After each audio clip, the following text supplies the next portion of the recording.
My daughter joining me today. This is my daughter. Nice to see you. Can I say your all. name on booktube? Sure, you can say it. It's very official. See, the thing is that my pile is so big that you can see what's on the top of it. That's okay. I personally am not a fan of the spoilers. Okay. Continue barking, so we might as well just wait for him to be calm. Wait here all the way. Spill me. Okay, I'm kind of putting my list together as we speak. Yeah? Well, I'm editing it down because I don't know. Am I allowed to have more than 10? I have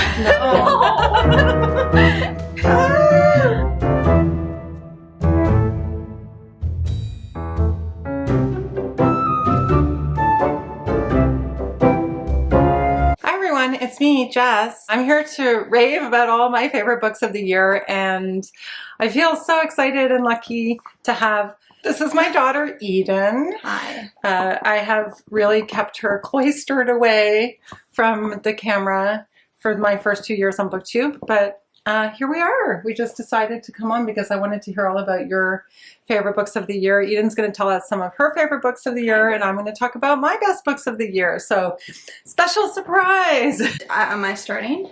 No, I think maybe I should start because I have a lot. I have a lot to talk about. Okay, sounds good. I will just sit here and listen. We'll just go back and forth. Good daughter. Yes. Oh, we'll just go back and forth.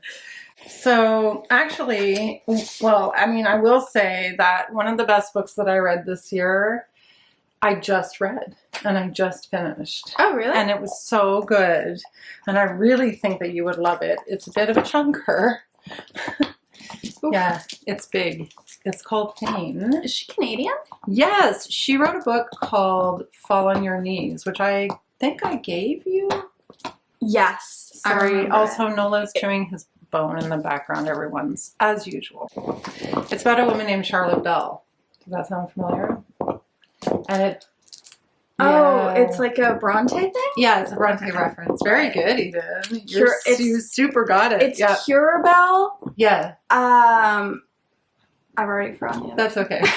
Isn't it like Acton? Acton, yes. Acton Bell? Because it's based on their first initials. So it's Cure, Acton, and Ellis? I think it's Ellis. I don't know. But cool. Okay, so yeah, so it's a reference kind of to the Brontes. But the story is its own, obviously. But Fayne is a place. It's like an estate.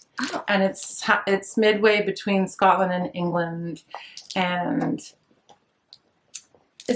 Sorry. Go ahead. Is it in the spot, like, is it at the Bronte house? No, Is it I in don't that, know. like, region in Sheffield? Because we went. Is that by Scotland? Well, I don't know. Mom, we went. I should know. I'm not sure. But the whole point is just that, okay, so this character, Charlotte Bell, like, I want to talk about it without giving anything away. No. And I did just do a reading blog on it. So, but Fayne it's a big book. So it's a saga, basically, about this girl, Charlotte Bell, who is born to her parents, Lord Henry, and Maria. This is where I was running into problems remembering all the characters' names. Is Maria? Because I know. But she goes by May. Oh. She goes by May. And so the story, but when she's born, well, when we meet her, she's just getting a new tutor, and she's being educated, which was a big deal at the time. So she has a governess. She doesn't have a governess. She has a male. She has a male tutor. That's the whole thing. Oh, so it's like it's based on the professor. I don't know if it's based on the professor because I haven't read the professor. Sorry, I'm sorry. But getting ahead of myself. Okay, but we should probably do these faster. So let me just. But this is great. But yeah, I think you would really like this. But so just to give a little bit of a plot summary, basically what happens is we start getting these letters between a woman named Taffy and May, and we don't really know what it is at first, but what we discover is that they're letters from the past between her mom and someone else, and her mom died, and she thinks that her mom died in childbirth with her, and she had a brother named Charles who also died, and he and she both had a condition, and we don't know what the condition is. Oh, so it's like Charlotte Bronte hybrids of all of her different stories. That reminds me of Jane Eyre. I mean, I think that there are lots of different reference points. Like there's the moors, for example. Like her mom, she finds her mom's cloak and on the moors when she's out with her tutor. And so, and her mom apparently like ate the soil of the bog in the moors, and that's how she got sick. And they say she went mad. Like there's all these questions about her mom. There's all these questions about her mom, and there's all these questions about her brother. I guess this will have some spoilers. So, okay. Oh, you don't want to know what the spoilers are. Okay, we won't have any spoilers. So anyway, I don't want to give anything away, but the mystery unravels about what happened to her brother and what happened to her mom, and the letters take us back in time to the time when her mom met her dad and everything that happened before the time where we meet Charlotte and she has her tutor. And it's super interesting. It really plays with this. It's very queer. It plays with this idea of being in between as a person, as well as this place Fayne that's in between, which is really interesting. Yeah, it's a really, really, really good book, and it's super atmospheric, and the characters are really wonderful. So, yes, a late favorite of the year. I loved it. Nice. Yeah. So, I read the most books that I've ever read this year because I started university. Oh, me too. I read the most books I've ever read too. Oh, yeah? Yeah, ever. Great. Yeah. I don't think we should compare But I didn't start university. You didn't? No. You weren't in my English class? No. Wow. 2:30? No. So I read a lot of classics, but by far I really, really enjoyed, and I'm sure a lot of you have already read this one because, yeah, again, classics, everyone reads them. But it's Age of Innocence by Edith Wharton. Mom actually read this one before me, and I don't think you enjoyed it as much as I did. I don't think I did. Let me just fix the lighting. Hang on. Keep going. No problem. But I really enjoyed this because it was the first time that I had to read a really big, complex classic really fast. I think I read this in the span of 4 days. And at the time, that was a very big achievement for me.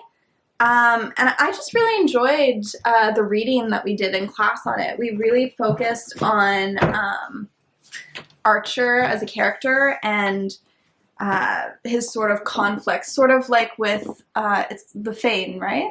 Fayne, yeah. With Fayne. Yeah. With liminality, he really...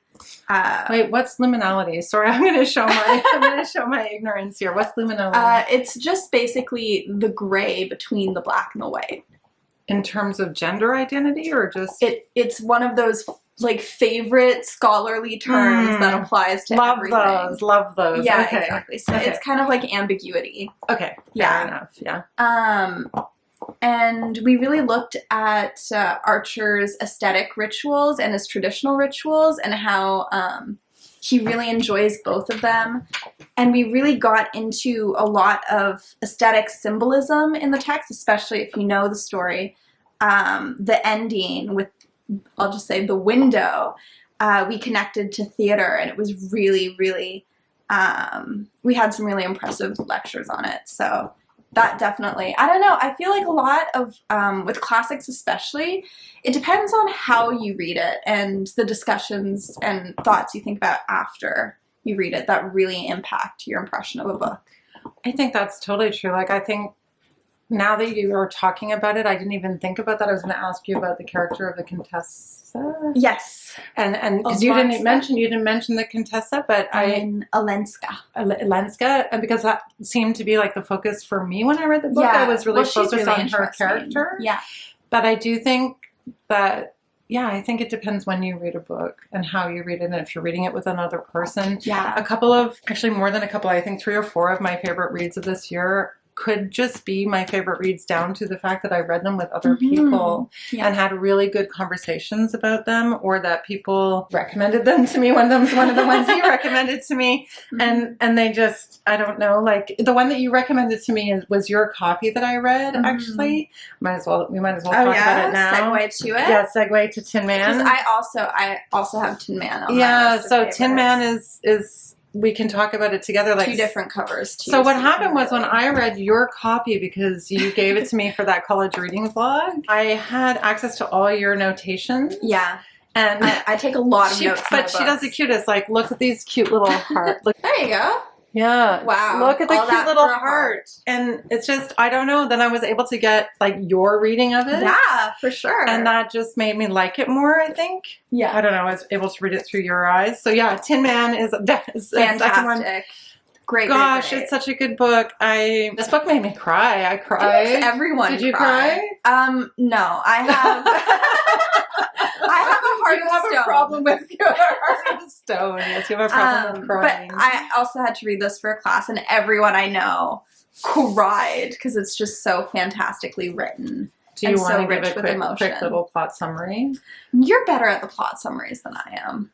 Well, this is the story of Ellis and Michael, and they're friends when they're younger, and Ellis ends up getting married to a woman named Annie, who is a great character. I loved Annie. Yeah, I love all the the character of characters. Annie in this book. I think the characterization is one of the strongest things with this novel. I've never really read characters as real as these ones, and she definitely like makes sure that even background characters are human as opposed to just like stock figures moving the plot forward. Yeah, like three-dimensional. Yeah, very, totally. It has a lot of depth. Yeah, and I thought the writing was really beautiful too. And then the first half of the book is really about Ellis and Annie's life, and then I think he finds like a memory box, and he kind of then he finds out more about what happened to Michael because Michael just disappeared, and then he finds out more about what happened to Michael and. Don't want to give any spoilers away, but they had a close relationship, and so yeah, no, just a really beautiful book about grief, love, all the things, all the hurt things, and how closely they work hand in hand with each other. Oh, hi. See, he likes to attack her as well as me. Good book. Read it. More than good. I'm reading her other book right now, Still Life. I've heard it's not as good. It's not as good. Yeah. I'm gonna like it. I think I'm gonna really enjoy reading Still Life, but it's not as good as Tim. No. Monkey Beach by Eden Robinson. Have you talked about this yet? Only as one of the potential books to read in the college reading vlog because you had given me a pile. It's by a Canadian Indigenous author named Eden Robinson. So it has to be good because we share names. Is it part of a trilogy? No. It's What's the Trickster? Son of a Trickster, and that's the trilogy. Okay. But Monkey Beach is really, really good. I was assigned this for a class and we didn't have time to read it, so I just read it around this time last year in January, and it was just so, so good. It's another one, it reminds me a little bit of Tin Man because it tackles the same sort of themes of grief and love and how the two go hand in hand. But this one's a little bit more about family dynamics as opposed to friendships. They're well written. It's also really sad. But if ever you're trying to get into Indigenous fiction, Eden Robinson is a really great place to start because it's so accessible. And it's told from the perspective of like a younger girl. So you really discover the world a little bit with her, which I find really helps. Is it a coming of age? Yes. Yeah. Or a Bildungsroman. Oh, yeah, which I've recently learned is the original fancy word for a coming-of-age novel. The German word. Yeah, exactly. Yes. So if ever you want to impress people, you can say that to them. You have some Indigenous fiction on your list, too, if you want to go with that. And it's thanks to you, again. Okay, so in that college reading vlog, where where I read Tin Man. I also, oh no, I didn't read this one. No, you read I also read, it's also a great place to start. read Mapping the Interior, which I really, really liked. But then I was like, I have to read more Stephen Graham Jones because I'd heard about The Only Good Indians before that, and I read it over Halloween, and this book was so good, so atmospheric, so scary. Oh, okay. But I can't read it right now.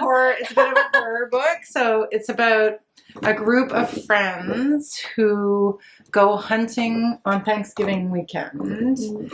And so it's all about that hunting experience. And then it's actually about the elk that they shot comes back to haunt them. Creepy. Oh yeah, it's so good. And he also uses the horror narrative as a vehicle to, there's a social context to the positioning of the narrative, right? Because it's told from An indigenous perspective. And so, of course, you get that. And a lot of it is positioned in a lot of traditional rituals. Like one of the scenes takes place during a sweat, because they're doing a sweat because someone died. And it was also an incredibly good story. Cool. Yeah. It was really good. It was so good. Nice. So, I mean, this is kind of noisy, but I guess it's okay. Yeah, of course. Yeah. So another book that you'll probably see, I'm assuming from this video that Mom did about books I recommended to her, is Hitchhiker's Guide to the Galaxy. I didn't think I would like it. I thought that it was going to be kind of like Star Wars, where or Lord of the Rings, where it's like, oh no, it's really, really cool. You'll love it. And then I'm just there, and I feel like that's kind of how I feel. I'm nervous to read it for some reason. Why? Why does it have this reputation of? I don't know. Is it just the title, do you think? No, it's definitely like a dude bro book. Yeah, see, that's what turns me off about it. Am I going to read something like the acid Kool-Aid test when I read this? No, but this one actually, I really enjoyed. I really value light, funny books because it's just as hard to pull off as something sad or dramatic. True. Very true. Yeah. Yeah. I've read a couple of books that are supposed to be funny or like they've been billed as funny or light and they're just annoying. Yeah. Yeah. They're not that funny. Sorry. That's okay. That's funny. But Hitchhiker's Guide to the Galaxy I think is really intellectual and fun, especially if you know a little bit about the sci-fi genre. It really pokes fun at it in really creative ways, and a lot of the jokes still land for something that was written in the 1970s, I believe. And it makes fun of bureaucracy, which, you know, on one hand is depressing because it's like, how has that not changed even a little bit? But you know, if you're trying to like talk to a lawyer or you're dealing with a notary, I should be reading it right now. I think it would be like a really good outlet for some of that frustration. So cool. I really have to get to that one. Yeah, this year. you really do. I really do, for sure. So the next book that's on my list, I have a couple of books on my list that I read that I took out of the library, taking advantage of my library. He's fun. It's just noisy is the problem. There's like background noise in the video. It just means that we live in a world that is lived in. That's true. We don't live in a fake world. Yeah. So I took a couple books out of the library, and early in the year, I read this book that I kind of knew lots of people would be talking about. It didn't end up in a lot of prize shortlists. I think it merited it. It didn't win anything, but it was really, really good. And I did do a review of it, but Burnham Wood by Eleanor Catton. Do you know who Eleanor Catton is? Mm-hmm. So I will put like a picture up. Image. Is it your first time doing that? No, my gosh, you do it in all the videos.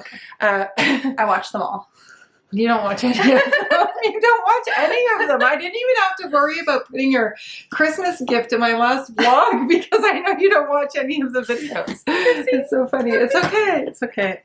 You don't have to watch them. I'm fine with it. Okay. So this book, Birnam Wood, I thought was so good. Birnam Wood is taken from Shakespeare, actually. I should know, but I don't. But on my phone. I should know too. The reference. I think it's Macbeth. Wait. Make a bet. It's Macbeth. Really? Dang it. That's a good guess. That's my guess. My guess is Richard III. I think it's Macbeth. Macbeth. Everyone always takes the easy way out. This book is about a guerrilla climate activist group that takes back lands that are being unused and uses them to grow crops, to Oh, interesting. Is it nonfiction? It's fiction. Oh, cool. It's not a real group. Oh, and it's really interesting because what happens within the group, it's led by a woman, and there's another woman who's kind of her, I guess they kind of lead it together, but one has the leadership position. Yeah. And the other one, it's about the power struggle between the two of them and also between them and other members of the group. Like there's this other character who comes back to the group after having left the group or being maybe kicked out of the group. I can't remember that detail, but he comes back and has this very radical idea of how the group should run, as in like representing radical left. And then within the group, the leader has sort of turned into like reform. Well, what happens is there's this wood, Burnham Wood, which they think is an estate that's dormant, and she wants to guerrilla style plant on it.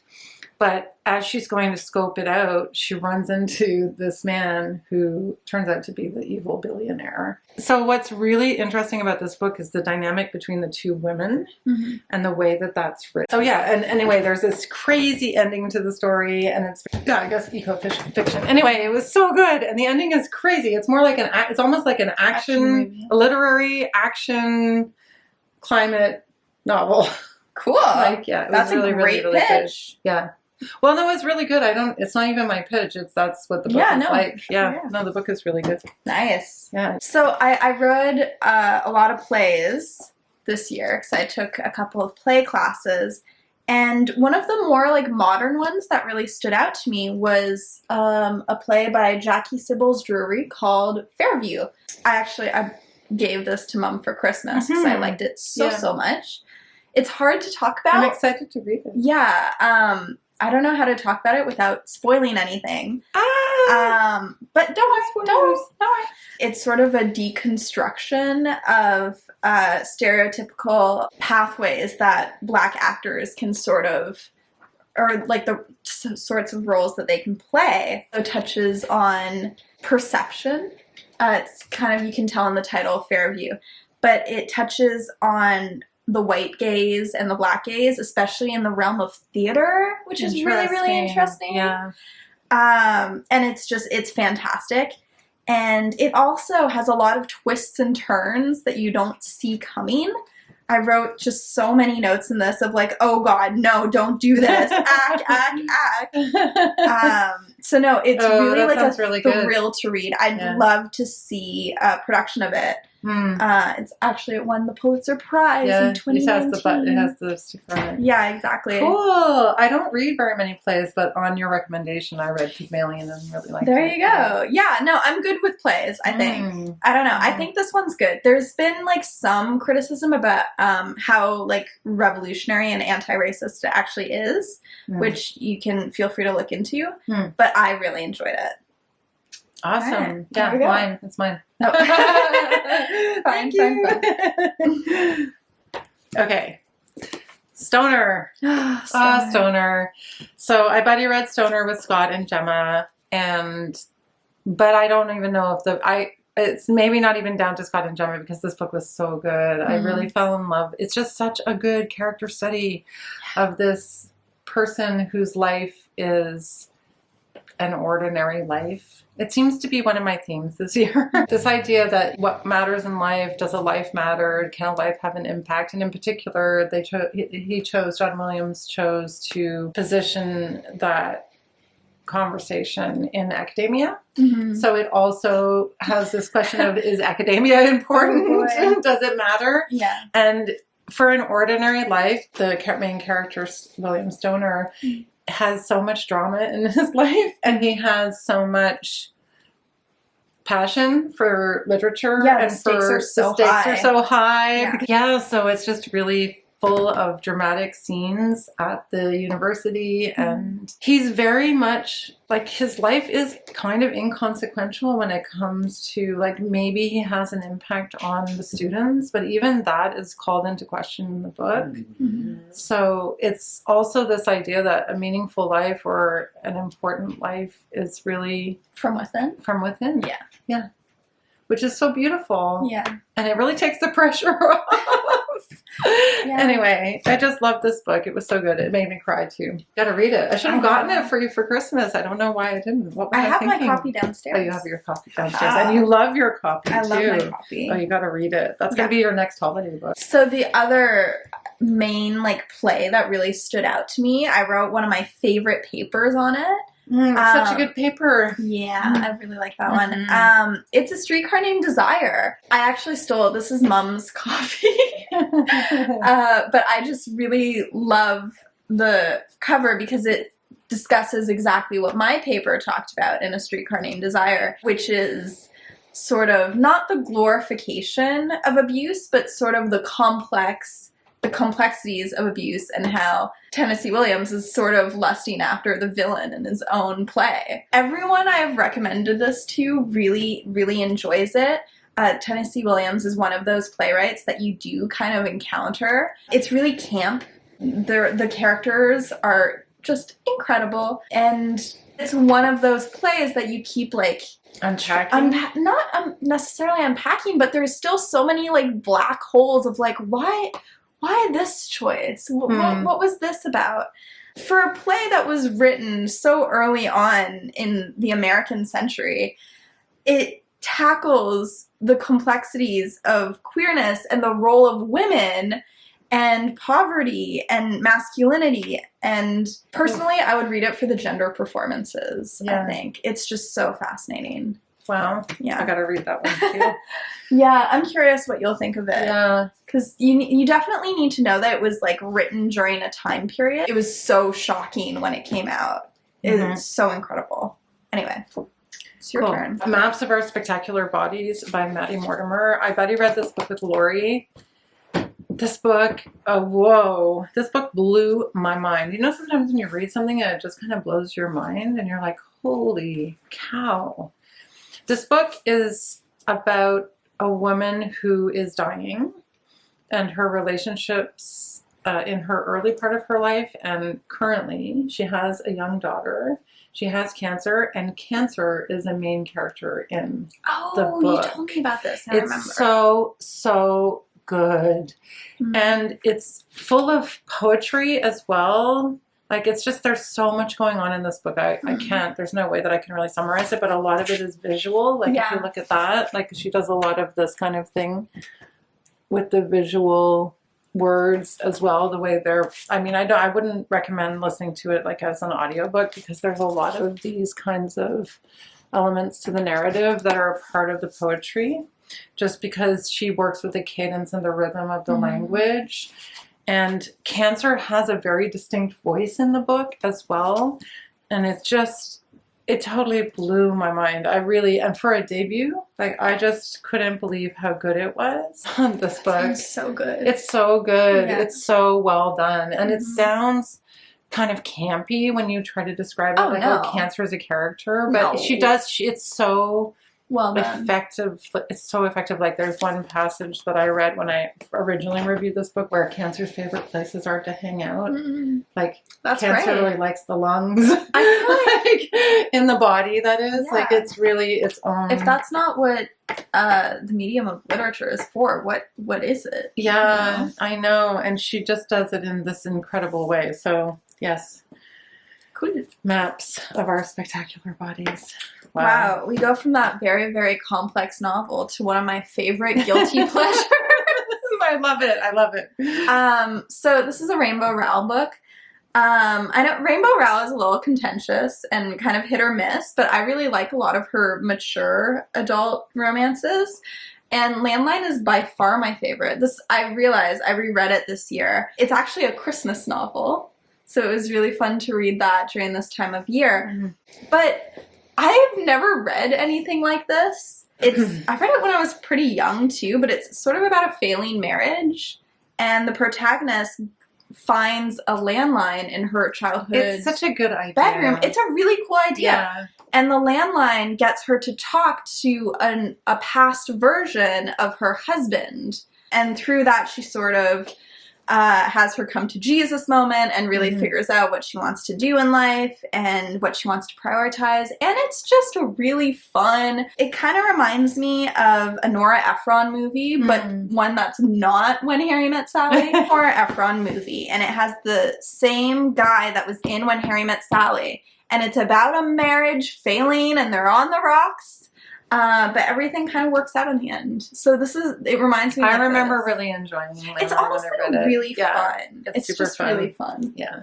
You need fun. I'll talk about, I guess, kind of a guilty pleasure. Another book that I read this year that I wasn't expecting to love so much, which just I loved so much, is another big chunky book that I don't have with me. I took it out of the library, called Our Share of Night. by Mariana Enriquez, and I talked a lot about this when I did the review because I thought a lot about this. She's an Argentinian author. Our Share of Night is a huge book. It's another horror novel, well, it's about the occult. It opens with Juan taking his 6-year-old son Gaspar and like fleeing, running away, or trying to save him. Basically, they're on a road trip, and he's trying to. I mean, it's the kind of book where they're always on the run. The higher members of the order of this occult,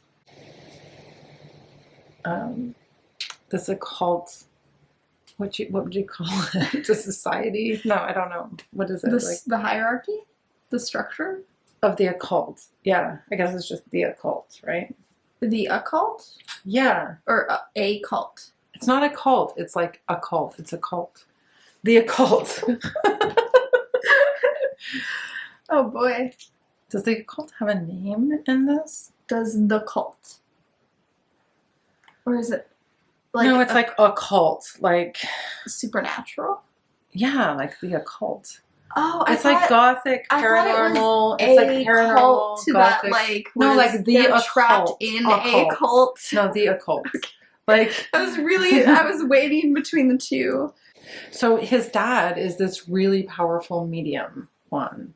Okay. Like, and he can speak with the darkness, and the darkness uses him as a medium, and they think that Gaspar also has the potential to have this supernatural ability passed down to him. It makes it sound like it's a fantasy book, but it's not really fantasy because it's quite, Scott would disagree with me, but it's quite I found it was written quite academic, but it's got these different styles to the different sections. So it has different sections that don't have any chapters, or quite long, but they almost have different styles to them. Like one section is very dark academia because it goes back in time to the UK when Gaspar's mom was in university, and the way that her experience of being part, and the occult is a family affair. So it's the family, his mom's family is they control this. So it's called the Order. I just remembered. It's called the Order.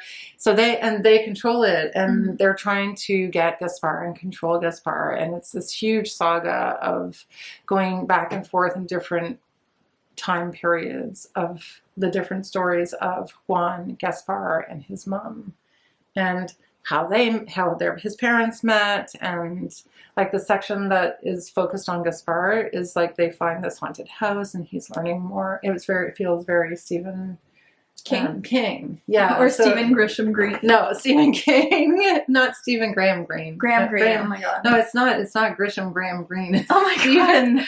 It's Stephen Graham Jones. Oh, but yeah, no, it's Stephen King. So yeah, no, it's just an incredible book. But what's really cool about it, because she's Argentinian, and what she's really writing about is like the elite and society and oppressing people, and especially oppressing people who have like certain abilities that are very threatening to the order. Yeah. Like, it's called the Order. Yeah. So it's like, oh, it was so good. Great. Such a good book. Yeah, it was incredible. A lot of people DNF'd it because they said it got dragged and it got boring, but I loved it. I thought it was incredible. What a huge accomplishment, I thought.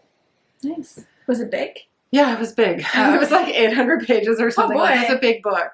Yeah, two of my favorite books this year were super chunky books. Oh no, 3, because I have to talk about my most favorite book of the year, which is also super chunky. Oh wow. That was my year for chunky books. It was my year for big books, for sure. I feel like big books are so great because you get to stay in them for so long. Yeah, They so stay in your great. brain. There's also, saga. it's achievement to read it. But it's also a saga. It's like being in a melodrama for a long time. You get really attached to the characters. Yeah. All right. Well, another like big discovery for me was I took an American literature class and we talked about African American literature before the Harlem Renaissance. And in that I read multiple slave narratives, but the 2 that really stood out to me was, of course, Frederick Douglass's narrative of the life, which I'm sure a lot of you had to read. But maybe not. I don't know. I feel like it's I've never read it. It's so good. I don't know that there are literature people, like literature students watching my channel. I will say, a lot, we don't get it assigned in school as Canadians, but I'm sure like every in America American, maybe. Yeah, exactly. but it's a big. Know. Yeah. I Okay, don't know leave a if you've gotten this far in the video, leave a comment below if you have had to read Frederick Douglass for school. Yeah. So we read this and it's of course fantastic. It was really cool to read it in an educational setting because we, especially on a like higher academic level, because we really discussed the narrative the narrative that Douglass presents to the reader in terms of how he presents himself. And we discussed how he sort of positions himself as a self-made man and the importance of a Black man to do that during the 18th century. No, sorry, 19th century. And it was just really well written. He makes a point of using very simple sentences and getting straight to the point. And it's really interesting to notice when he puts his own emotions as a narrator into the text when he's talking about his life as opposed to when he's not. Yeah, like some fun little nuggets. Also, fun fact, Frederick Douglass was one of the most photographed men of the 19th century. Wow. Yeah, we talked about that a lot in class. It's because he wanted to present a different perspective of Black identity, especially to white people who were super racist. Sometimes still are. And then in tandem with that, I read Incidents in the Life of a Slave Girl by Harriet Jacobs. So if you read Frederick Douglass, you also have to read this. I guess that's part of my new project. Yeah, totally. I feel like I haven't read either one. The 2 really go hand in hand together because they offer completely different experiences of slavery. One being, of course, a woman and the other a man. And it's really, really interesting to read them back to back because you can really see what notions of freedom mean depending on your gender and what was expected of you during that time. Totally. And even how slavery affected you completely differently. Right. So this, so good. Jacobs writes it really, really well. It's a hard one to read, of course. You'd have to really prepare yourself, probably. Yeah, but that being said, it's a really incredible story. She does some incredible actions in this novel that you don't think a human being is capable of doing.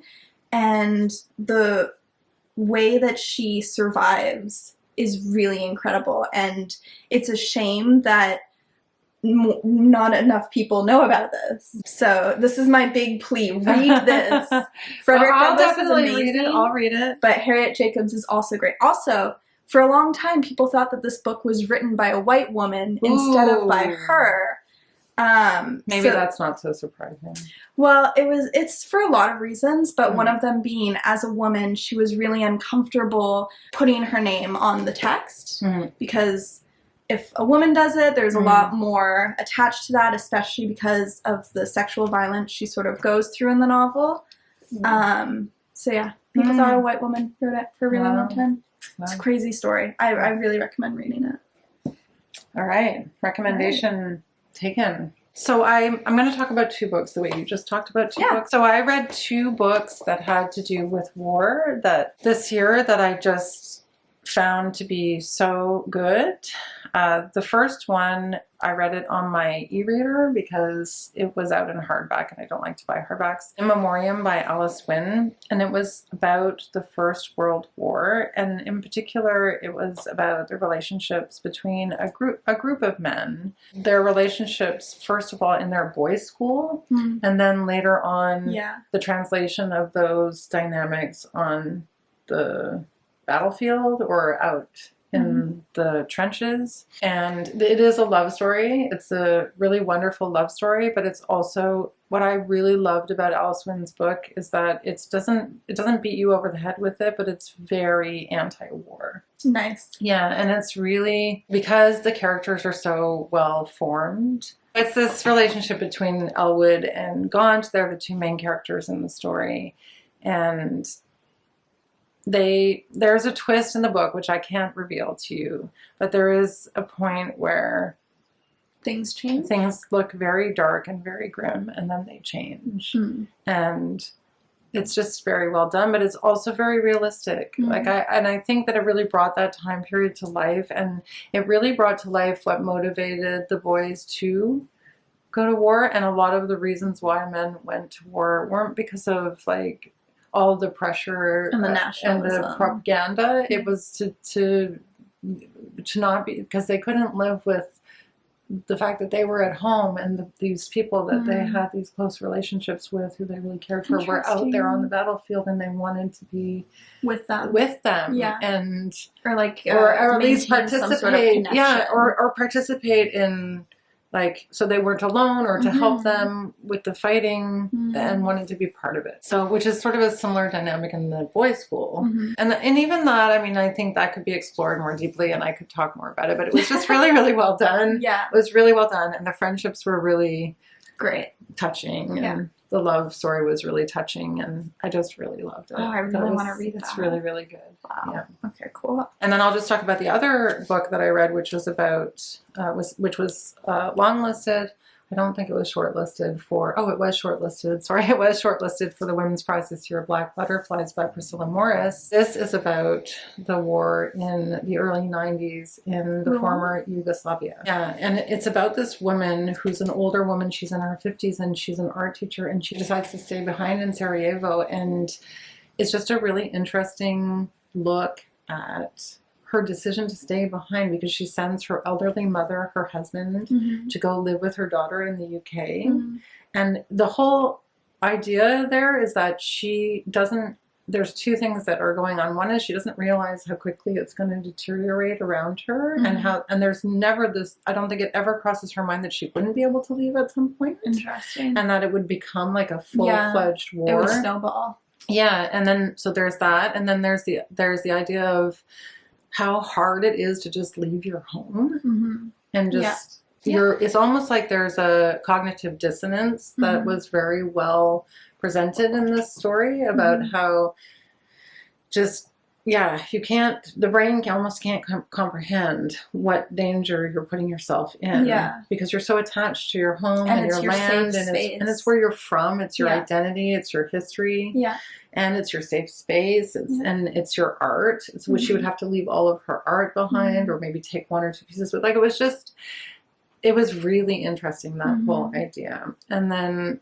it takes you through the war, and I won't say how it ends, but the other big piece of this book, which was so interesting, is because she's an art teacher, it talks a lot about artistic merit and value, and not just in terms of visual arts, but stories as well, because her neighbor is a bookseller, and he tells stories, and a lot of the way they keep each other going is through these gatherings where they're telling stories, and the stories have a lot to do with the history of Sarajevo and the people, and it just explores this whole idea of like how you lose so much in the war, because there's a scene where they bomb her art studio and where she was teaching, and it's actually where the title of the book comes from. All the pages come down in like singed black soot, and and the character calls them black butterflies. And it's just the total destruction of not just people, Yeah. but all the stories and all the art and all the history and also everything, all the artifacts. Just from what you're describing to me, also how war is transformed through art because the ashes Yes. become And not butterflies. just that, but she transforms as an artist. Like she goes from painting bridges, which was a bridge in Sarajevo, which was she was sort of famous for it, to painting scenes from the war. Yeah. Yeah. It was just so good. Yeah, it was so good. It should have gone further. So this other book won the Women's Prize this year, which I'm sure nobody's ever heard of, called Demon Copperhead. But I liked this one. This was my winner. There we go. So I also had to read a lot of short stories, and a short story that really stood out to me. This is like one of those really easy, accessible things that you can just like, I don't know if you can find like an audiobook of it online because I don't know if it's in the public domain yet. But one of my favorite short stories that I read this year was a Nabokov short story called Signs and Symbols. And I don't know if anyone's read it. It's super, super short. I'm sure you can find like a little thing of it on YouTube. Yeah, it definitely made me more curious about him as an author because it was just a really entertaining story. Because it's a short story, there's not a lot that you can really talk about, but it was very meta. It was sort of contemplating narcissism. It was really, really good. It was, how do I describe it? It was sort of like talking about the way that we as human beings look at our own lives through the lens of symbolism. And how that can be kind of narcissistic, but then the story challenges you not to do that as it unfolds. And I won't say too much more, but it was really, really interesting. That gets the wheels turning. Yeah, no. It was really cool. It was really cool. Sounds good. I like that there's short story in there. Oh my god, I read a lot of short different stories. things. Yeah, exactly. It's our best book of the year. Oh, I don't know about that. Oh, well, we're up to the last one. You go first and then I'll. Oh, you want me to go first? Yeah. I mean, I didn't rank them in any I didn't order. really. I saved my favorite book of the year. Yeah, Mom was responsible and smart and structured. I think most people know what mine is. Yeah. The last book I wanted to talk about was Gone Girl, which honestly I won't talk about too much because I feel like everyone already knows this story. But as a resident young person, I kind of have to catch up on all of the stuff that everyone's already I actually want to reread it because I read it a long time ago. Yeah, I mean, it's just a really fun. I read in the summer too. It was my way to sort of escape from like work and cleaning the house. Like, no, let's read instead, please.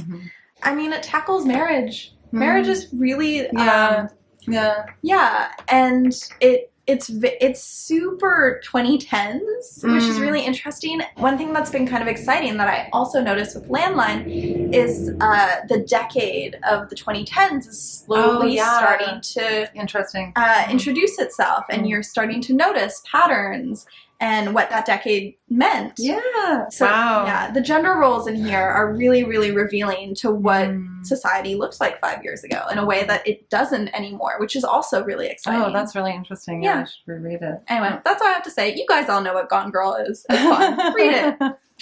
Well, I feel like probably a lot of people know this one too. And I haven't done justice to my viewers because I have promised to talk about this book on my channel. And I do think I'm going to do a deep dive. And it's literally the best book I read this year. Possibly the best book I've ever read in my entire life. Oh boy. Which says a lot. Although I'm not, I don't know.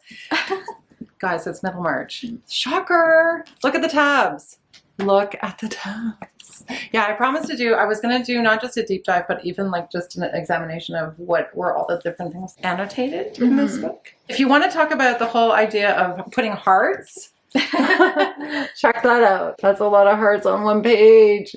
Oh my goodness. Yeah, I loved this book so much. Probably most of the people who watch my channel have either already read Middlemarch or you already know lots about it. If you haven't read Middlemarch yet and you've been dissuaded by the length, the way that I tackled Middlemarch is I just put myself on a schedule. I read for an hour every day. Yeah, and the annotating really helped me to stick with it because I was really curious about some of the things that she was doing in the book from the beginning. One of the things because the story of Middlemarch is, the byline is a study of provincial life. And it's a study of provincial life, not just anywhere. It's a study of provincial life in middle UK at a certain point in time. I think it goes from 1829 to 1831. I think it covers 2 years. Really? Only 2 years? If I'm not mistaken. I could be wrong about that. But it's the characters in this book. There are young characters. So George Eliot is able to write literally any character, male, female, young, old, doesn't matter. The way that she writes characters is better than anything I've ever read. I've never read work by an author where they're able to do character development in the same way. And the commentaries that she's able to make on provincial life, which is what's so fascinating about the book and what's so well done, is through the narrator. So the narrator's voice is this kind of wisecrack voice that shares a lot of wisdom and a lot of observations that are witty and hilarious and also deep.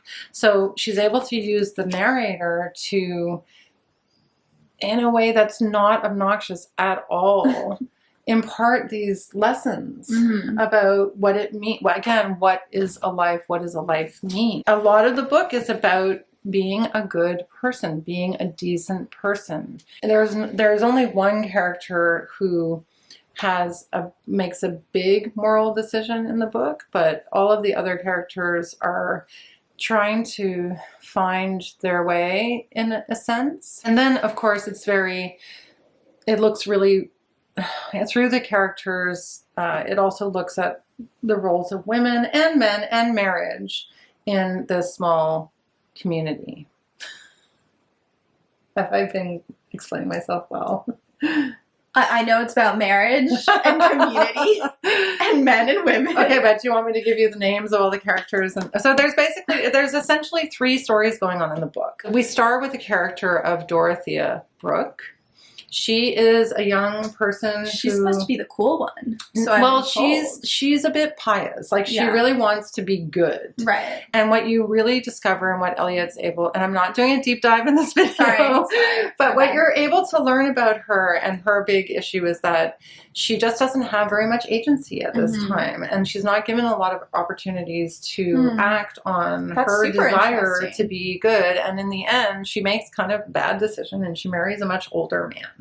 And it kind of doesn't turn out very well for her.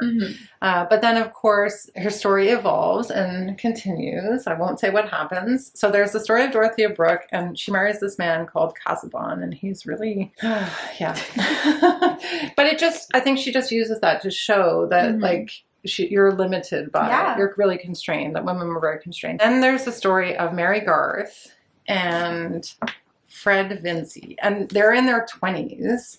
And Mary Garth is she's a very likable character because she's very smart and very practical, and there's a lot of romance in this book. So honestly, so there's the story of Mary Garth and Fred Vincy, and they're in their 20s and their life is very messy, and she basically is like, yes, I want to marry you, Fred, but you have to get your shit together first. And it's all about how Fred tries to get his shit together, which is a really great, great little story. And then there's this other character, Mr. Lydgate, who he's an outsider, and he comes to Middlemarch, and he's a doctor. Wow. Not a doctor. A doctor, yeah. So there's all this idea of like the doctor and the banker. Cool. So he's the local vicar, and he's a really good person. He's a great character. So all of these different characters, there's kind of the 3 stories. So there's the story of Dorothea Brooke, there's the story of Mary Garth and Fred Vincy, and then there's the story of Mr. Lydgate, this doctor who comes into town, and he's an outsider. And she just gets small town life really perfectly. And the thing about it is, like, this book is very modern in a sense, like it's very, what's the word when a book stands the test of time? Universal? yeah, I guess it's Timeless. just timeless. Like, it stands the test of time. It's a little bit, Stoner is a little bit like that too. But the thing about it is that, you know, you could be reading about you could be reading about a contemporary small town. Like, this could be a contemporary fiction. And that is truly amazing. Yeah. It's really incredible.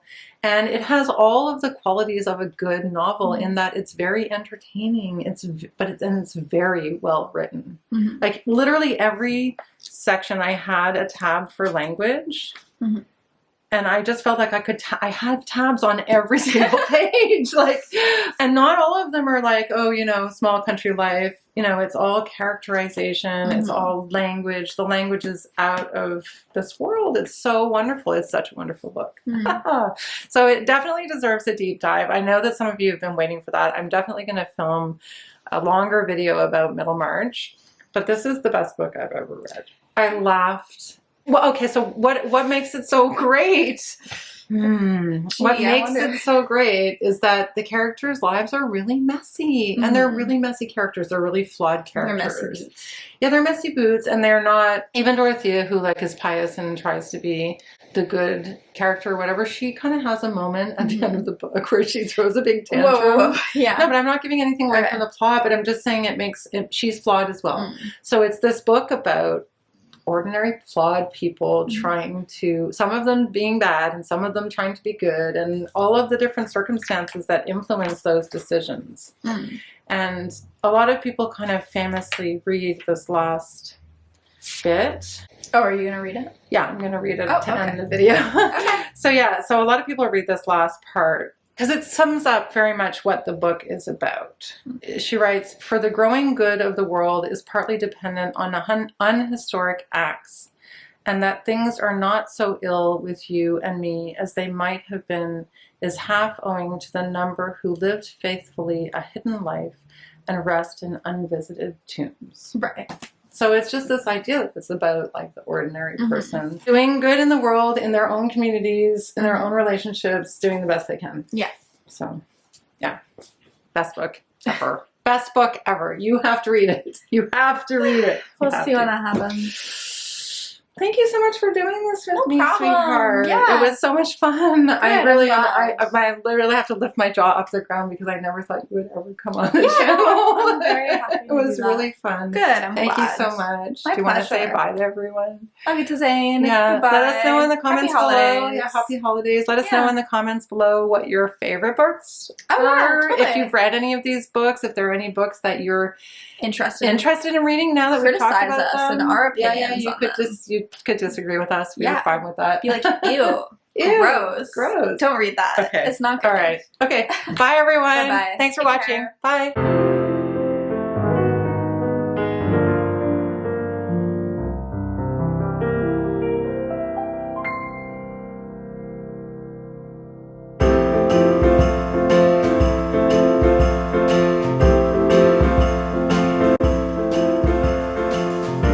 Look at the cute little heart. I don't know if they Focus. can see I want it to focus. Yeah. So far. Do you want me to edit out ums or leave them in? Yeah, women. I say a lot of ums. Yeah. Yeah. I think I do too. One I do a lot of. What's he doing? Did you get one of the mouse? No. It just has the wooden remnants, the noise stripes.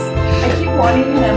Mom is very, very excited about her mouse ornaments, but I think they're a little creepy. So I keep talking about books. There's a lot of look at authors. it. It's terrible. You need to remember both I'm always first name looking. and I'm last always name. if I don't take really good notes for my videos, I'm always looking stuff up and.